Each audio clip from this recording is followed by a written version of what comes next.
बिहार चुनाव दहलीज पर है और ये वीडियो जब हम आप तक पहुंचा रहे हैं तब कई राजनीतिक उठापटल हो चुकी है और कई ऐसे नेता हैं जो अपना दामन जो है वो दूसरी पार्टियों तक जाकर शामिल हो चुके हैं। बीजेपी किस तरीके से मजबूत हो रही है, आरजेडी में क्या टूट हो रही है और नामांकन होने के बाद भी नामांकन रद्द हो रही है, अपने आप में बड़ी खबर बन रही है क्योंकि वो सीट पे किस तरीके की लड़ाई होगी ये भी अपने आप में बड़ी खबर बनती जा रही है। तो नमस्कार, आप देख रहे हैं लाइव सिटीज। मैं हूं आपके साथ अभिनंदन द्विवेदी। लाइव सिटीज की मॉर्निंग बुलेटिन सुबह की चाय में आपका बहुत बहुत स्वागत है। इस खास पेशकश में हमारे साथ बातचीत करने के लिए वरिष्ठ पत्रकार अभी उपाध्याय सर हैं। सर, नामांकन रद्द हो रहा है और उसके बाद खबरें तो बन ही रही हैं, लेकिन नामांकन करने के बाद की जो कुछ प्रक्रियाएं होती है उसको लेकर भी आज बड़ी खबर है। किस तरीके से तारीख दर तारीख हम चुनाव के करीब होते जा रहे हैं। नहीं, देखिए, सबसे तारीख तो है। 2 चरणों में बिहार जी। में विधानसभा का चुनाव होना है। 6 हम्म। नवंबर को पहले चरण का चुनाव होगा। जी। दूसरा जो है सो 11 नवंबर को मतदान होगा हम्म। और 14 नवंबर को इसके परिणाम आएंगे सबके जी। सामने। और वही दिन जो बात कही जा रही है, हम्म। यह किसके सर पर ताज सजेगा, जी। एनडीए या इंडिया, हम्म। तेजस्वी या फिर से नीतीश, हम्म। दो जो कहा जा रहा है। तो अब देखने और समझने वाली बात होगी। यह 14 नवंबर को ही तय होगा। लेकिन एक बात सबसे पहले जो लाइव सीरीज के व्यूअर्स उनको हम बताना चाहते हैं, पहले चरण के लिए जो मतदान 6 नवंबर को होगा उसके लिए 18 जिलों के 121 विधानसभा में 6 जी। नवंबर को जो वोटिंग होगी जी। उसमें अब तक क्या अद्यतन स्थिति है वह हम बताना चाहते हैं। कुल नामांकन 1690 जी। हुए थे, हम्म। उसमें रद्द हुए 315। जी। और उसके बाद से आपको ये जो कुल प्रत्याशी जो हैं सो 1314 हैं इसमें अब तक, इस जो पहले चरण का सब स्क्रूटनी के बाद, और नामांकन जो है सो 61 का जी। रद्द किया गया है। हम्म। तो ये सबसे बड़ी बात है। तो यही जानना पड़ेगा कि कुल जो पहले चरण का हम बताना चाह रहे हैं, 18 जिलों के 121 विधानसभा क्षेत्र में जो 6 नवंबर को वोट मतदान डाले, होगा, जी। वोट डाले जाएंगे, उसमें 1314 ही टोटल प्रत्याशी। प्रत्याशी अब जी। मैदान में रह गए हैं। हम्म। तो ये एक सबसे बड़ी जानकारी है। अब आइए कि दूसरे चरण का जो मतदान होना है, हम्म। जो 11 नवंबर को मतदान होगा, जी। उसमें आज जो है सो 23 अक्टूबर है और आज जो है सो इसका नामांकन वापस लेने का जी। यह अंतिम दिन है। तो ये सबसे बड़ी बात है। और अब बताने की आवश्यकता नहीं है कि 20 अक्टूबर तक ही नामांकन की हुआ आखिरी था तारीख। दूसरे हाँ, चरण का। जी। बिल्कुल। जी। तो ये अब दूसरे चरण में 122 विधानसभा सीटों पर मतदान होगा, जी। यानी कि 11 11 नवंबर नौ। को। तो इसके लिए तमाम तरह की मशक्कत चुनाव आयोग की ओर से की जा रही है। स्थानीय प्रशासन पूरी तरीके से अलर्ट मोड में है और पैरामिलिट्री फोर्सेस का डिप्लॉयमेंट भी शुरू कर दिया गया है पहले चरण के लिए। बिल्कुल। जी। तो पहले चरण में 121 सीट और दूसरे चरण में 122 सीट पे वोटिंग, और इन सब के बीच, वोटिंग और नामांकन के बीच, जो सबको इंतजार था वो था कि महागठबंधन का क्या कुछ और किस तरीके से चीजें चल रही हैं। सबके दिलो दिमाग में एक ही चीज है कि महागठबंधन एक साथ दिखे तो कम से कम। सूची तो ऑफिशियल कभी एक बार में आई नहीं और ना ही सीटों का एकदम खांचा दिखा कि क्या कुछ होना है। ऐसे में क्या आज बड़ी प्रेस कॉन्फ्रेंस हो सकती है? देखिए, निश्चित रूप से जो जो बीते दिन आप देखे कि जी। बड़े नेता जो कांग्रेस के थे, जो हम्म। कांग्रेस राष्ट्रीय पार्टी है, महागठबंधन इंडिया ब्लॉक में ठीक उसी तरह से जिस तरीके से आपको एनडीए में भारतीय जनता पार्टी राष्ट्रीय पार्टी है, जी। उसके बड़े और कद्दावर चेहरे, जिनको बीमारियों के इलाज के लिए ही उनका इस्तेमाल कांग्रेस पार्टी करती है, वो उनका नाम है अशोक गहलोत। जी। वो बीते दिन से पटना में हैं और पटना में लालू प्रसाद यादव, तेजस्वी यादव और तमाम जो इंडिया ब्लॉक महागठबंधन के अलायंस पार्टनर है, उनसे उनकी बातचीत हुई है। और ऐसे में बातचीत के बाद आज कहा जा रहा है कि बीते दिन आज जो है सो जी। उनका press conference, joint press conference होगा। होना। तमाम महागठबंधन दल के जितने भी पार्टनर हैं, अलायंस जी। पार्टनर हैं, घटक दल हैं, उनकी वो बैठक होगी। उसके बाद जो तस्वीर है, जो महागठबंधन के तस्वीर के बारे में कही जा रही है, वह स्पष्टता के साथ दिखाई पड़ेगी। और लालू और तेजस्वी यादव के साथ जो बैठक हुई अशोक गहलोत की, उसमें कई बातें अंदर खाने में हुई हैं, उस पर भी यह तस्वीर आज क्लियर हो जाएगी। और 5 से 7 सीटों पर जो दोस्ताना संघर्ष, फ्रेंडली फाइट की जो बात कही जा रही है, वह भी आपको, उस पर भी आपको स्पष्टता के साथ बताया जाएगा। 1-2 दिन में यह जो भ्रम है, जो आशंका बनी हुई है, वह भी स्पष्टता के साथ छंटती हुई दिखाई पड़ेगी। और देखिए, सबसे बड़ी बात है कि जो 243 सीट पर कुछ पर महागठबंधन के घटक दल आमने सामने चुनाव लड़ रहे हैं। अब तो यह उसमें भी एक भ्रम और एक कहीं न कहीं ऊहापोह की स्थिति बनी है कि क्या महागठबंधन में कोई मतभेद तो नहीं है, लेकिन अशोक गहलोत ने स्पष्टता के साथ कहा, डेमोक्रेटिक सिस्टम में या लोकतांत्रिक पद्धति में जोश की तरह इसे देखना चाहिए, स्पोर्टिंगली इसको लेना चाहिए, स्पिरिट के साथ। तो यह बड़ी बात है। और कभी कभी कार्यकर्ताओं का उन्होंने स्पष्टता के साथ कहा है, कभी कभी कार्यकर्ताओं में जो अफवाह होती है, तो यह अफवाह है, इसमें कहीं कोई कमजोरी नहीं है, कोई वीकनेस नहीं है। सिस्टम पूरी मजबूती के साथ महागठबंधन इंडिया ब्लॉक लड़ रहा है और तेजस्वी यादव ड्राइविंग सीट पर हैं, इसमें कहीं कोई दो मत नहीं है। तो यह अब जो कांग्रेस और आरजेडी कहीं पर आपको आमने सामने दिखाई पड़ती है या अन्य वाम दल दिखाई पड़ते हैं, तो इसको अदरवाइज लेने की जरूरत नहीं है।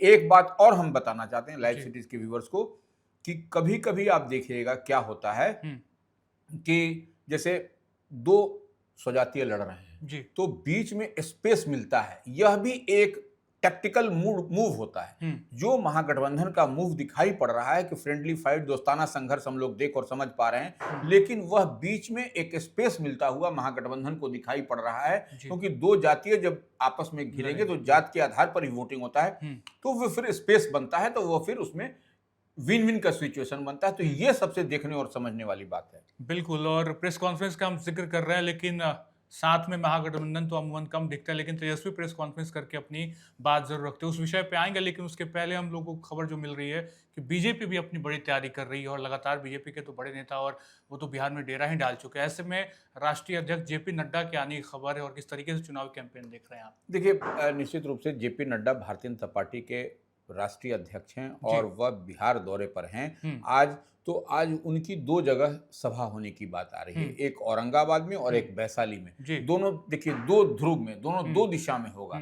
तो ये एक समझने वाली बात है कि और उसके बाद यह भी कहा जा रहा है कि अमित शाह भी बिहार आ सकते हैं। तो हो सकता है कि अमित शाह भी जो है सो आज देर शाम बिहार के दौरे पर आ जाएं। और बिल्कुल उसके बाद तो हम देख ही रहे हैं किस तरीके से तैयारी भी चल रही है आगे कि पीएम मोदी की जनसभा होनी है। लेकिन तेजस्वी यादव प्रेस कॉन्फ्रेंस करके बड़ा बम फोड़ते हैं और बीते हफ्ते की प्रेस कॉन्फ्रेंस हम लोगों को याद है किस तरीके से उन्होंने सरकारी नौकरी की बात कही थी और एक बार फिर से उन्होंने कुछ बड़े ऐलान कर दिए हैं। और क्या ये प्रेस कॉन्फ्रेंस के बड़े ऐलान वोट पे असर डालेंगे? क्या जनता जब वोट करने जाएगी तो उसके जहन में वो सारी बातें आएंगी जो तेजस्वी प्रेस कॉन्फ्रेंस में कर रहे हैं, क्योंकि सरकारी नौकरी की बात हो या फिर बीते दिनों जीविका दीदियों का उन्होंने जिक्र कर दिया? देखिए, एक बात तो मानना पड़ेगा, कोई माने न माने, लेकिन हम इस बात से इत्तेफाक रखते हैं कि तेजस्वी यादव ने बिहार में निश्चित रूप से 2020 के विधानसभा चुनाव से ही उन्होंने नौकरी और बेरोजगारी, रोजगार पलायन का मुद्दा को प्रमुखता के साथ उठाया और उसी पर एनडीए भी बैटिंग बॉलिंग करती हुई दिखाई पड़ रही है आज की तिथि तक। तो ये सबसे बड़ी बात है। और तेजस्वी यादव ने बीते दिन स्पष्टता के साथ कहा कि यदि उनकी सरकार महागठबंधन इंडिया ब्लॉक की बिहार में बनती है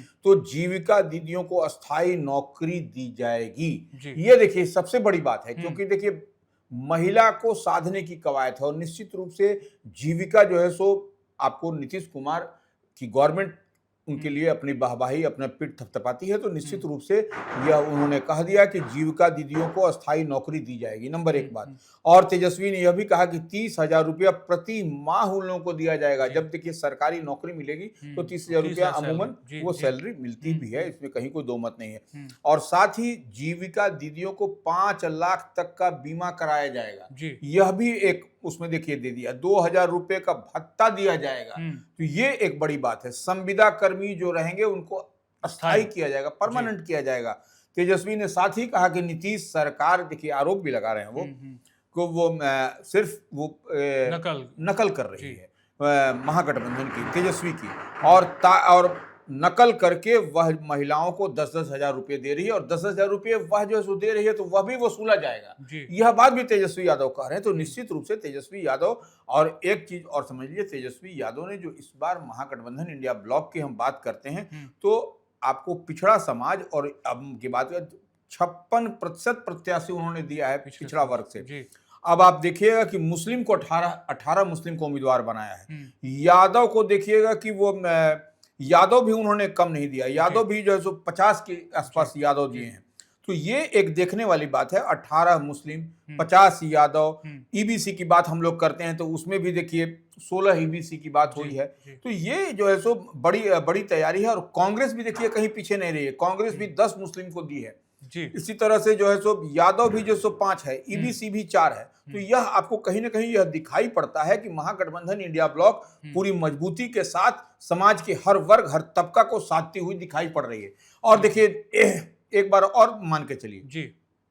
कि 2020 के विधानसभा के चुनाव में जो 8 जिलों में 31 सीटों पर जो हम बात करते हैं, उसमें जो है सो महागठबंधन का प्रमुखता के साथ जीता था जी। और उसमें एनडीए का खाता भी नहीं खुला था। यह हम बता देना चाहते हैं। वह है शिवहर, किशनगंज, आपको बक्सर, अरवल, रोहतास, कैमूर, औरंगाबाद और जहानाबाद। तो ये इसके लिए भी कहीं ना कहीं एनडीए स्ट्रेटजी बनाई है कि कैसे इन जिलों में जो है सो इन जिलों के विधानसभा क्षेत्रों पर हम डैमेज को कंट्रोल करें। तो ये विशेष रूप से इस पर फोकस्ड है एनडीए की। भारतीय जनता पार्टी की बात करें, जदयू की बात करें, तो ये कैसे अब इसको ये लोग पाटेंगे, यह देखने और समझने वाली बात। बिल्कुल, परफॉर्मेंस के बेसिस पे प्लानिंग चल रही है और स्ट्रेटजी जो है तेजस्वी यादव की, वो भी आपने बताया कि किस तरीके से उन्होंने हर वर्ग को छूते हुए टिकटें बांटी हैं। लेकिन बड़ा सवाल यह है कि जो बीजेपी का ऑपरेशन है, उससे कहीं ना कहीं कोई भी राज्य अछूता नहीं रहा। हमने बड़े राज्यों में देखे हैं किस तरीके से बीजेपी ऑपरेशन चलाती है और ऐसे बड़ी पार्टियों और छोटे पार्टियों को, रीजनल पार्टियों को तोड़ने की कोशिश करती है।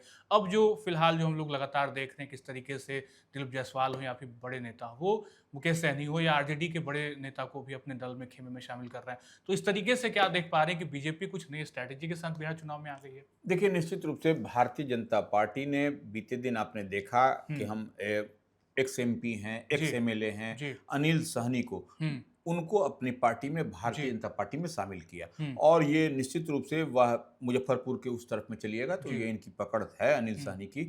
तो एक बड़ा झटका है राष्ट्रीय जनता दल की, एक बात है। और दिलीप जायसवाल ने तो, जो प्रदेश अध्यक्ष हैं, उन्होंने स्पष्टता के साथ कहा है कि मुकेश सहनी, जो विकासशील इंसान पार्टी सन ऑफ मल्लाह कहते हैं अपने आप को, जो कहते भी हैं और हैं भी सन ऑफ मल्लाह, और वह जो है सो मजबूत स्तंभ एक तरीके से माना जाए तो महागठबंधन इंडिया ब्लॉक में है।